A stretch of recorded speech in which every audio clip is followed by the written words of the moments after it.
المخزن كان كيحسب له عدلنا الدستور المخزني كيما ديما، وغنمشيو نعملوا له نعم وغنجيو كيما ديما حليمه تعود العاده في القديمه ديالها. ولكن الشعب المغربي راه هو وعى، ما باغيش شي واحد يتحكم فيه. الشعب المغربي غتحكموا الاراده ديالو، ما يحكموا حتى شي واحد.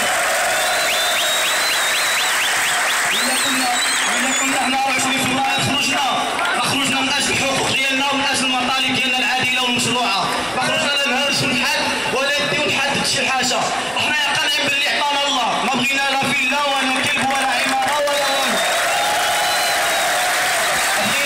بغينا نسكنوا بحال الناس ونعيشوا بحال الناس، وبغينا نمشيو للطبيب، ما بغيناش نشوفوا النساء بحال واحد خويا كيداويوها في الفيسبوك، الناس كيولدوا في الكونطوارات ديال الطبيب.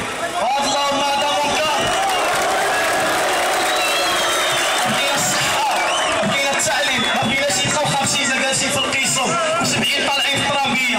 هذه القمه ديال الاشحاف وقمه الاقصاء والتهميش، في الوقت اللي كيركبوا فيه ولاد الشعب في الطوبيسات